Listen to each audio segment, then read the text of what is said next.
जय Hind. Delhi academy मध्ये आपलं स्वागत आहे. मी अजमेर सर. आज आपण बघणार आहोत की पृथ्वीमधील अंतर्गत भाग आणि त्याचे 3 थर सर्वात महत्त्वाचे आहेत.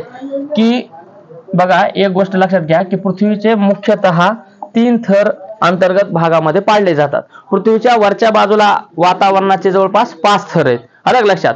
पृथ्वीवर तापमानाचे पट्टे 3 आहेत. उष्णकटिबंध, समशीतोष्ण कटिबंध, शीत कटिबंध. तसंच पृथ्वीच्या अंतर्गत भागामध्ये सुद्धा 3 स्तर आहेत. नंबर 1 आहे आपला गाभा. काय आहे? गाभा. हे लक्षात घ्या. इथून इतकं गाभा आहे. त्यानंतर या ठिकाणी प्रावरण आहे आणि या ठिकाणी आहे ते भूकवच आहे. नंबर 1 ला भूकवच, नंबर 2 प्रावरण, या ठिकाणी प्रावरण, आणि नंबर 3 गाभा. गाभा लक्षात राहू द्या. गाभा, गाभा, प्रावरण, प्रावरण, आणि त्यानंतर भूकवच. या ठिकाणी भूकवच, भूकवच. ठीक आहे. हे आहेत.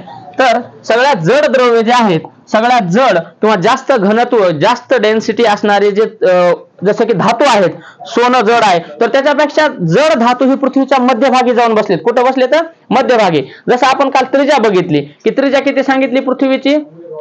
बघा, त्या ठिकाणी आपण दिलेलं आहे की पृथ्वीची त्रिज्या जवळपास एक 6000 आहे. 6371. तर या ठिकाणी सुद्धा दिलेले बघा 6371 पृथ्वीचं केंद्रबिंदू आहे. तर या ठिकाणी आहे गाभा. तर सगळ्यात जड द्रव्य कुठे येतं? इथं खालच्या कडेला. हलके वर आहेत. अलग लक्षात. तर हे थर येतं. आता ह्या गाभ्यामध्ये 2 प्रकार पडलेले आहेत.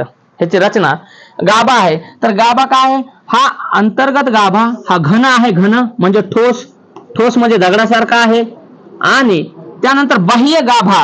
गाभाच बर का, गाभ्याचे 2 प्रकार आहेत. द्रव रूप आहे म्हणजे पाण्यासारखा आहे. द्रव म्हणजेच पाण्यासारखा आहे. पाण्यासारखा म्हणजे हे जे गाभा आहे 2 प्रकारचा आहे. आता बघूया प्रावरण. दुसरा भाग काय आहे? प्रावरण. प्रावरण सुद्धा काय आहे, ज्यालाच आपण जवळपास शिलावरण सुद्धा म्हणतो. वरच्या भागामध्ये हा घन रूप आहे. कसा आहे? घन रूप म्हणजे ठोस आहे, दगडासारखा. ठीक आहे. आणि त्यानंतर आहे भूकवच. काय आहे? भूकवच. भूकवच म्हणजे हे बनलेलं आहे पाणी, पर्वत आणि ह्या थोड्या जमिनीच्या अंतर्गत भाग, आणि या ठिकाणीच भूकंपाची निर्मिती होते. अलग लक्षात. त्यानंतर हे बघा उच्च प्रावरण, त्यानंतर निम्न प्रावरण. प्रावरणाचे सुद्धा 2 भाग दाखवलेत. उच्च प्रावरण, निम्न प्रावरण, प्रत्येकाचे 2. त्यानंतर गाभा. गाभेचे 2, 1, 2. ठीक आहे. फक्त तुम्ही लक्षात राहू द्या. आणि आता शिलावरण, ज्याला आपण लिथोस्फिअर म्हणतो. शिलावरण. शिला म्हणजे दगड. शिला म्हणजे काय? शिला. शिलावरण. लिथोस्फिअर. लिथोस्फिअर म्हणजे शिलावरण. तर हे दगडापासून बनलेलं आहे आणि यामध्ये पाण्याचा समावेश आहे आणि दगडाचा समावेश आहे, म्हणून ह्याला शिलावरण म्हणतात.